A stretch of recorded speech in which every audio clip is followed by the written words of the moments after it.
Empire.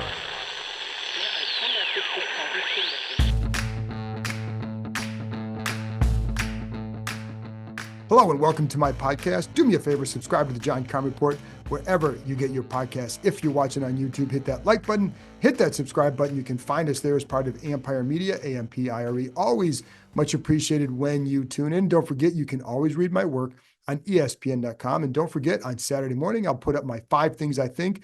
It's all stuff that I've learned throughout the week, things that can get you ready for Sunday's game against the Ravens, but also just some more insight into the team and certain things that are going on. It's not all about Sunday's game. It's a lot about what I've learned throughout the week, that some of which applies to Sunday's game, some of which just applies to 4-game winning streak in general. So, that'll be up Saturday morning. So look for that and give it a listen, folks. Anyway, today I'm joined by ESPN's Jamison Hensley as we discuss the Ravens-Commanders game, a big matchup, just because it's a regional matchup, right? And it's the two best offenses in the NFL right now. So it makes it a very fun, intriguing matchup. So Jamison and I talked about some of the obvious, Lamar Jackson, Derrick Henry, but also just like the battle for some of the, the territories in Maryland that, that Baltimore's creeped into and overtaken over the years. And my question would be, and we'll see what happens, but with the better Jaden Daniels is, the more popular he becomes, the more popular this team becomes, the more interesting everything else gets. It could be a fun decade here in this region with these quarterbacks for sure. Anyways, Jamison gets you ready for all that. I really don't have anything else to say. There's not a whole lot to report from practice from Thursday. Brian Robinson did not practice again. We'll get an update on Friday, so pay attention to I'm sure I'll have a story on ESPN about his status, especially if he's ruled out. I don't know that's going to be the case. I just know he hasn't practiced. So I have seen him walking around the locker room, but that doesn't mean anything. And we'll have a chance, hopefully, to talk to him on Friday and just get a feel for what's up. So that will be part of the Saturday podcast. But also, if there's any story to be updated, you can check it on Twitter. You can check it on ESPN.com. So also, and then one little note: Sam Hartman was waived on Thursday. The intent would be to bring him back and put him on the practice squad. For people wondering why, well, you don't keep 4 quarterbacks on the active roster. So that's why they ended up waiving him. They didn't need him on there. And what it likely means is they're going to clear a spot for a guy like a Jordan McGee or an F.A. Obata, somebody coming off that IR who perhaps is ready to go and can help this team right now. And so the idea is to get Hartman back on the practice squad. I think they'd like to keep him around. And listen, I know he's a really good friend of Jaden Daniels as well. So anyways, that's all I got for you right now. So here's my conversation with ESPN's Jamison Hensley talking Ravens Commanders. Hey, it's Bram Weinstein here, voice of the Commanders, and of course, frequent guest of this podcast, the John Keim Report. I wanted to let you all know that my show, which airs at 11 a.m. to 12 p.m. on ESPN 630, is now exclusively produced by Empire Media, my company, and is going to be distributed through our network. So I'm asking you, please, if you subscribe to this show and love this show, give mine a try as well. Subscribe to the Bram Weinstein Show wherever you get your podcasts, and many of the shows and many of the elements that are in the show will be available on the Empire Media YouTube channel. We're going to talk a ton of Commanders and other DC sports. Check it out. Well, Jamison, we have to start with the quarterbacks in this matchup, and Lamar Jackson coming off kind of an incredible game, another one. How well is he playing, and do you see a difference in his game this year? Yeah, with Lamar, it's always fascinating because it's like you always think, oh well, he's done so many of these different dynamic plays, and then he has another one in Cincinnati where, for 8 seconds, he drops a fumble, picks it up from his knees, stiffs arms a 265-pound defensive end, and then when another linebacker is, sticking his helmet into Lamar's chest, Lamar somehow throws the ball downfield for a 6-yard touchdown. It's just incredible. I mean, he just does things that you've just never seen in a football game before. And I will say that over the years, and the Ravens even said that, even when he was in his 2019 NFL MVP season, they're like, there is going to be a maturity with him. There's going to be changes in his game. He's going to run less and throw more. And you've seen that, especially last year, a little bit more. But this year, early, with the Ravens running game still doing so well, and that when they go heavy with two tight ends and also Patrick Ricard, their identity has been more running the ball, which meant Derrick Henry and Lamar. And I think Lamar's running the ball a little bit more than they have ever even envisioned at this point in his career. But him throwing the ball, just his ability to escape pressure, and when they go into these scramble drills, that's when he's at his best. I mean, he's good in the pocket. He can do the on-time rhythm throws, but he's still at his best when things kind of break down a little bit. He's running a little bit, and the receivers all understand he's going to keep the play alive, so they just don't stand still.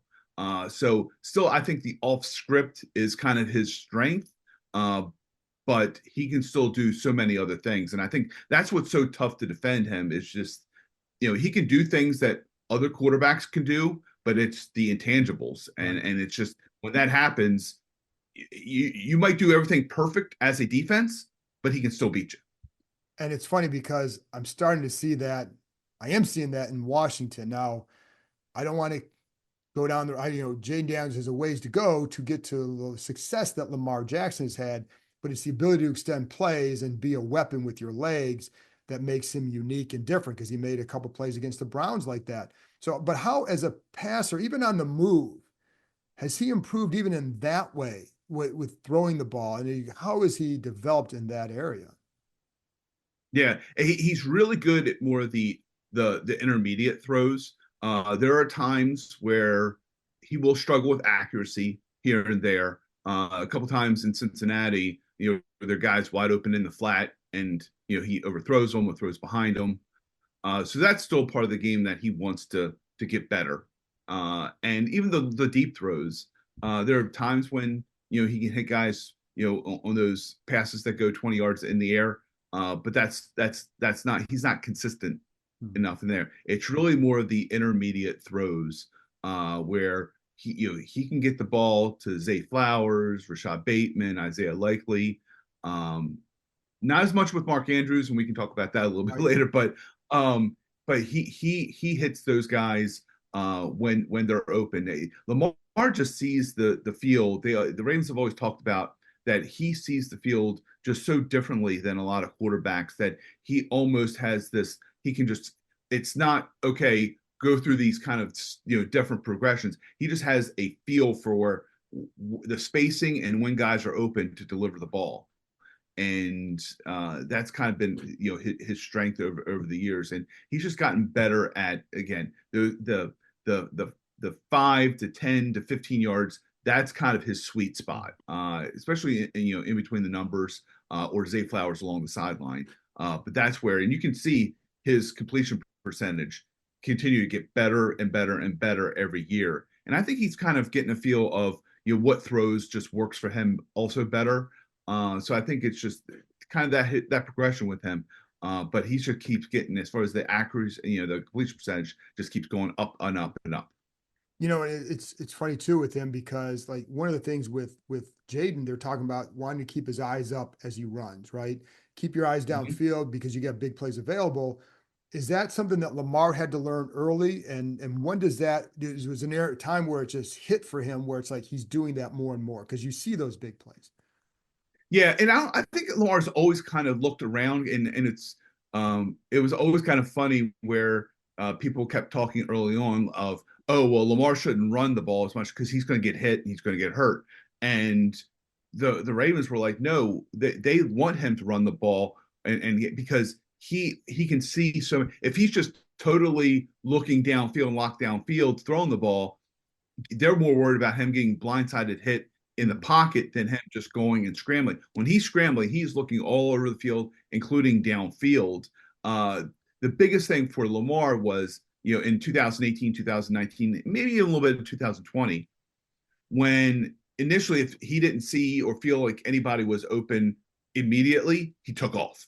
Hmm. Now, year by year by year, he's waiting a little bit more, and instead of maybe getting out of the pocket and just taking off to run for 5-6 yards, he's now holding back a little bit more. Some might even say he holds back, probably more than he should, and waits to see if somebody is downfield. He's more patient as far as waiting for guys to get open now than he was in the past, to the point where you're like, well, why isn't he? He has a lane. Let's just, he should go, but he still is a little bit more. I think the pendulum has swung to where he's more patient than he probably should be now. Where early in the career, maybe he was more impatient than he probably should be.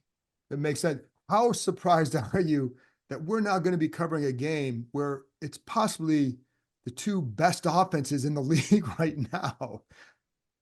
It's incredible, because I was kind of looking up, and back the last time Washington came to Baltimore to play a game for real, not the preseason, an actual regular season game, was back in 2016. And not only did the football team have the football team you're covering have a different name, but I mean, you look at both teams, and just the personalities have just totally changed. I mean, you go from Kirk Cousins versus Joe Flacco game, where, and I think the Washington won 16-10 that day, and both offenses combined for 2 touchdowns. The Ravens had 1 offensive touchdown, and the Washington had 1 offensive touchdown. I think Washington also had like a punt return. It was a special teams touchdown. But anyway, it was 2 total offensive touchdowns. And John, I mean, we may see that in the first half of the first quarter. They might score 2 touchdowns. So I mean, it should be an exciting game. And I'm honestly, if it's not the best game of the week, it's going to be the most exciting game. Oh, for sure. And the funny thing is too, is we know, like, we were talking about this yesterday, but the bleeding of the fan bases, especially in Maryland, and obviously there are a lot of number 8 jerseys, and I've just got to believe, like, you're going to see a lot of kids now starting to wear number 5 jerseys, and there's going to be this little battle between these teams for sections of Maryland for the fan base, which is just, it's funny to think that. Yeah, definitely. Because I mean, for the first time, and the Ravens have always been a very successful franchise, ever since their 4th year of existence. They won a Super Bowl. But when you're winning with defensive players, you will see some fans wearing the Ray Lewis 52 or the Ed Reed 20. But for mainstream fans, the fans that you're trying to grow your brand, that's not a real successful formula. Is going, look, come on out. You want to see a 10-3 game. That's what you want to. But that's pretty exciting, isn't it? It all changed with Lamar, and when you have a player that dynamic, who you can say, watch this team, and you'll see things you've never seen before because of the quarterback. That creates excitement, and and believe me, there are more Ravens fans not only in this area but nationally than the Ravens have ever been. And I think the big challenge for the Ravens is, at some point, number 8's not going to be there, and can you hold on to the fans nationally that you brought in because of Lamar? Or it's almost kind of the NBA, where you have fans of players more than fans of teams. Right. And you wonder if that's going to be an NFL, that will cross over to NFL, because you have players just so dynamic that you might be like, I'm a Lamar Jackson fan. I'm not a Ravens fan. I'm a Lamar Jackson fan. But I do think when you have exciting play, and you have a quarterback that just, is so creative, and again, with the unscripted, that is so unpredictable in what he can do, I think that just helps your brand, and can help you really, not only nationally but regionally as well, especially for a Baltimore franchise that can't go too far. You can't go too far north, west, or south without really running into a team. So that's always been a challenge for the Ravens. And I think these guys are in the infancy of growing that brand with Jaden Daniels. And it'll be interesting to see, because if that new stadium gets built in Maryland, again, like, there's going to be money that they're pushing for that could be affected by, like, hey, Jaden Daniels is awesome, and look at what he's doing here, and so pour money over here. Right. Like, it's gonna. I think there's always been that quote unquote beltway battle, which is always kind of silly, but it could be more and more later just because of these quarterbacks and just the popularity of what both these players and now Jane Daniels can do for these franchises. You know? Yeah, and I, the battle it would be a little bit more of a rivalry if they could meet more than every 4 years. Right, of course, right. But it is. I mean, it is something where, especially the teams, they know that it's more of I think a battle between more of the franchises themselves than the teams. Correct. But it will. I mean, it's I think games like this will help. And you will hear a lot of people that work along, whether it's Howard County, Montgomery County, Anne Arundel County. On Monday, there will be a lot of fans that are happy and a lot of fans that are not happy, and they'll tell each other. There'll be a lot of trash talk kind of in those border counties. Yeah, no, and that's fun. I think that's a lot of fun. That's what Jay Dan's done here. Let's talk about the rest of the offense. Derrick Henry, what's he meant to this team?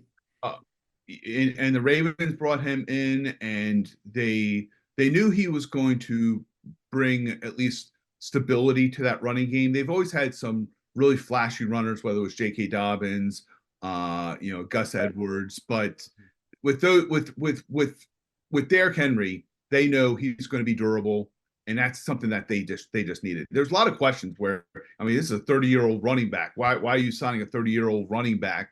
That's the point where they decline. There was a little bit of a faith that they're bringing in Derrick just because he's been so productive over the past 5 or 6 years, and just the consistency level of that. But he has exceeded expectations. I remember the first 2 games where they didn't really find their how to click with Derrick Henry. And I remember we were asking Harbaugh, like, Derrick Henry's not getting about 10 carries a game. Shouldn't he be getting more? And Harbaugh's like, well, we didn't bring him in to be a 20 carry a game type running back. But now ever since then he's kind of been that guy. And Derrick Henry always talks about he's never been in an offense before where he's not been the focal point. Right.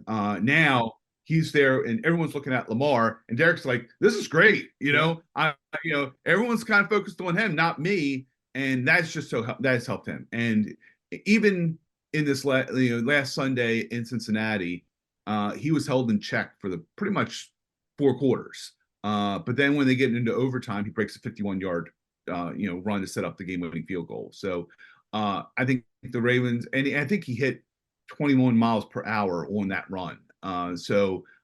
He just, the way he takes care of his body, and he's just a player that I think I thought he might just be a 1-year stopgap, because he was on a 2-year deal, but those 2-year deals, it might just turn into 1.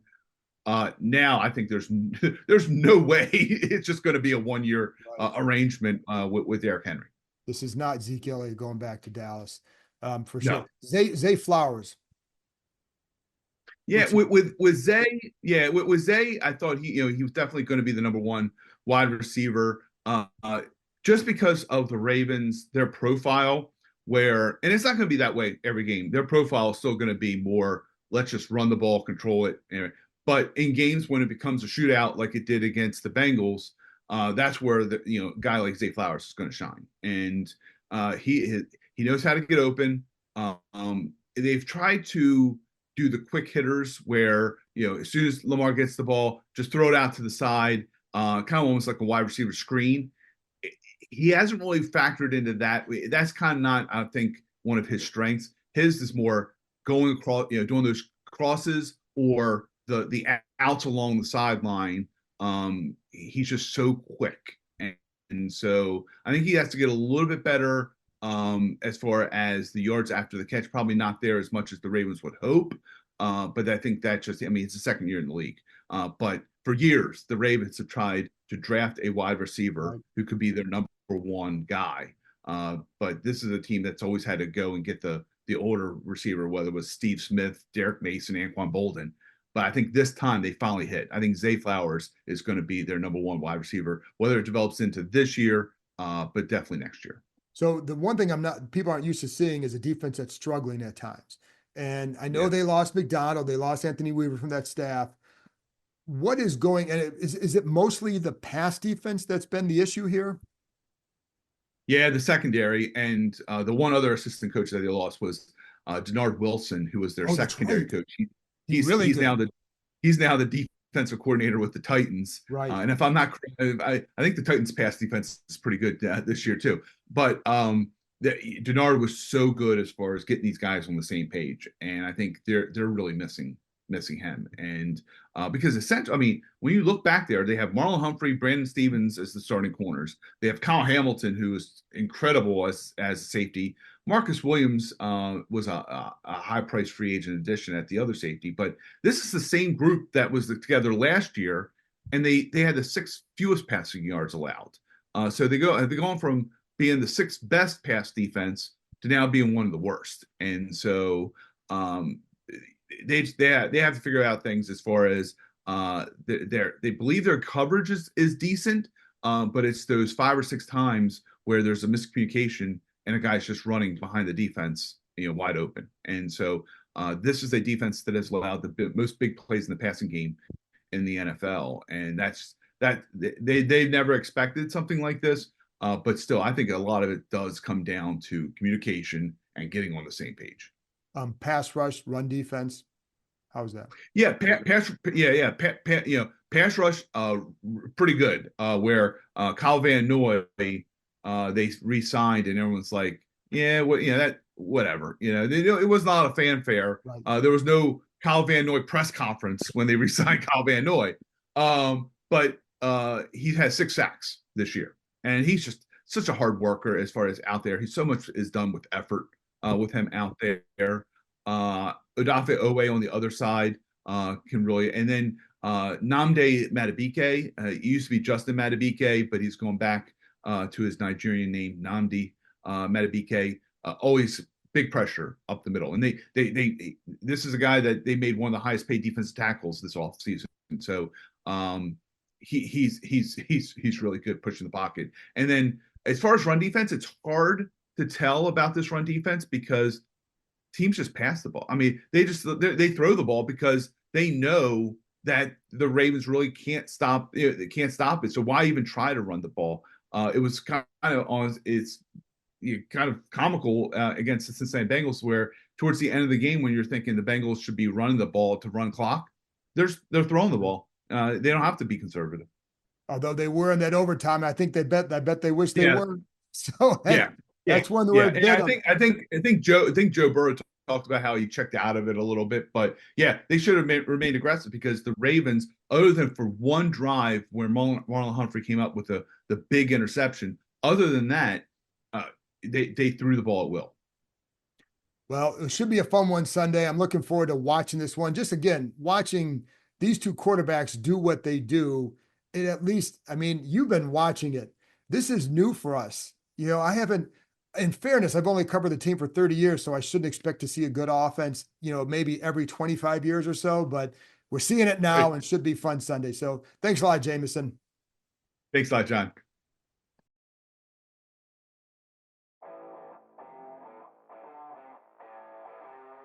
That's it for this episode. Thanks to Jamison for joining me, and thank you, as always, for tuning in. I'll be back on Saturday with another episode with the 5 things I think, preparing you for the Ravens-Commanders game, and also just trying to give you more insight into the Commanders. I'll talk to you next time.